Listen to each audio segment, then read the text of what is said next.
Hello there. This is the reason our UK establishment has thrown our borders open to all comers. They are attempting to cram as many people into the UK as possible because they know what's coming.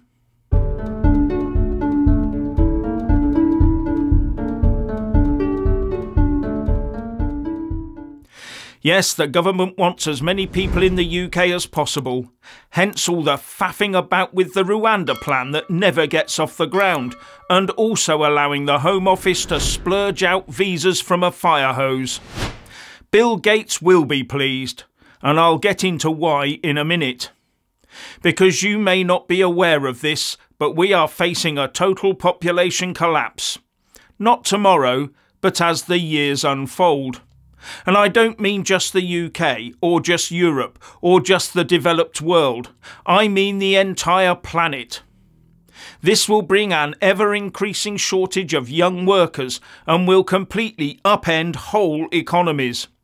It will also bring a huge shortage of fighting-age men in the more developed countries. Think on that one. According to The Lancet, the global total fertility rate, or TFR, has been plummeting recently, and will continue to fall until 2100. But I would point out that this Lancet report was funded by the Bill and Melinda Gates Foundation, and more on that little twist in a moment. Now, you need a TFR of 2.11 to maintain a steady, developed country's population number. But much higher, maybe 5 to 8, in less developed nations where child mortality is high. Here's the picture on TFR since 1950 from Our World in Data, where you can see that TFR is dropping across the board, including in countries like Yemen and Rwanda, where it's halved. And global TFR stood at 5 babies per female in the 1960s, but in 2021 it had dropped to just 2.4 and is still falling. It looks like global TFR will soon drop below 2, with demographers projecting that as a result, somewhere mid-century, global population numbers will start falling. Something that will have huge demographic and geopolitical ramifications. Even India's TFR is about to drop below 2, with North Korea, the USA, the UK, Russia, Europe, Japan and China all now well below population replacement rates. And Russia isn't helping itself by feeding what young people it does have into the Ukraine meat grinder. No wonder Putin put in place a baby drive last year. Now, as a result of this Lancet report, I've been listening to pundits talking about the UK having to rely on immigration to supply workers until the year 2100. But I see no mention of TFR rising after 2100. That's just the timescale the report was looking at.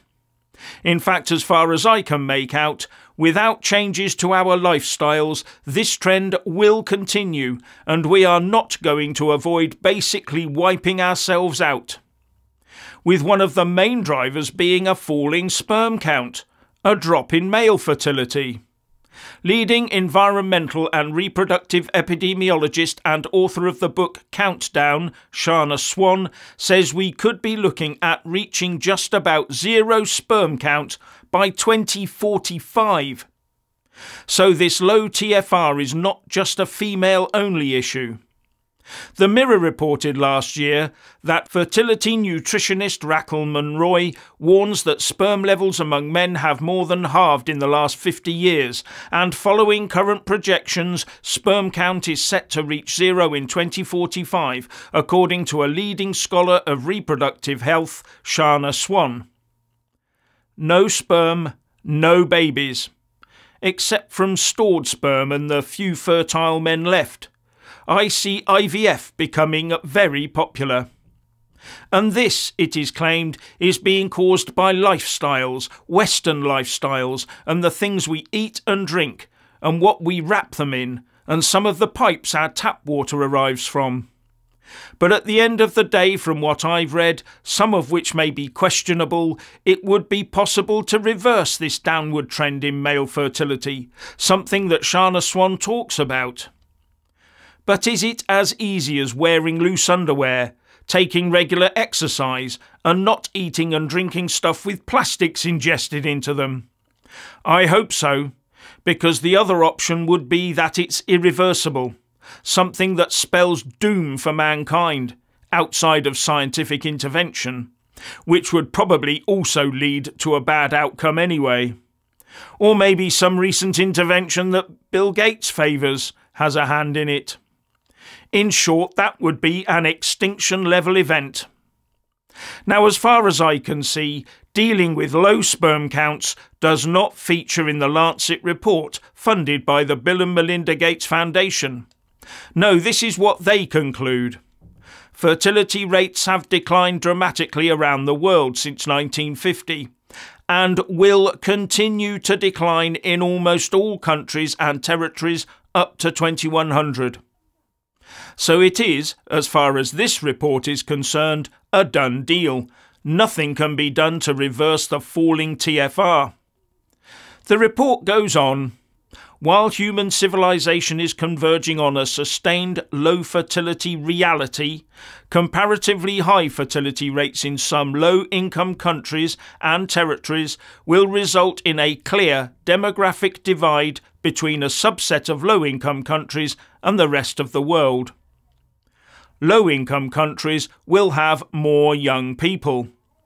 And it goes on to say that those countries with sustained low fertility rates will struggle with an ageing population, and this will lead to serious economic challenges and increasing pressure on health systems, social security programs and the labour force. So lining us up for the inevitable answer that more immigration is the only way, when maybe it isn't the only way.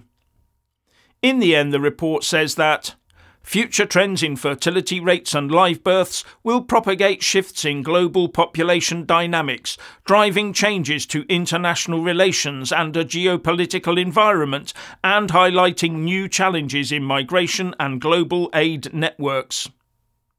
So it seems to be a call to facilitate even more migration from less developed countries into the West, and more aid from the West into the less developed countries. And managing that is the only solution to societal collapse. Well, according to a Bill and Melinda Gates Foundation funded Lancet report anyway. Now, the report also says in its conclusion, a dramatic shift in the concentration of live births from middle-income and high-income settings to low-income settings will lead to serious challenges related to sustaining and supporting a growing young population in some of the most heat-stressed, politically unstable, economically vulnerable, health system-strained locations. But as I showed you earlier, in that graph from Our World in Data, TFR is also dropping in those heat-stressed, politically unstable, economically vulnerable, health system-strained locations. There's no shift of births from here to there. So how long before there are too few young people from those countries to go around? How long before we have to pay huge golden hellos to people to come and work in our burgeoning care system? And what happens when those new healthcare people get old? How long before we have to pay foreign governments to supply us with workers? How long before despotic nations raid their neighbours for slave labour? How long before it causes wars and civil wars? As the population declines, the rarest commodity on earth will be young workers. The only solution to this is to boost sperm count and TFR in the developed world, to offset the falling TFR in the rest of the world as those countries develop. Yes, falling TFR is associated with nations as they modernise and develop. More women at work and realising there's more to life than just making babies. And that's why global TFR is falling. More and more nations are developing. So as their TFRs trend down towards 2, then we need to do all we can to trend ours up towards 2 and create a stable global population. But there are forces out there that definitely do not want that. And don't hang your hat on artificial intelligence coming along to do all that work and save the day. If it's as intelligent as some say it will be, AI will soon get bored with us, just like children outgrow Lego and dolls, left in the toy box never to be looked at again.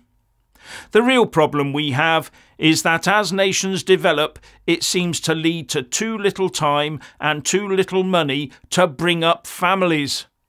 Something somewhere is broken. Because the Western governments like ours in the UK have chosen immigration over procreation.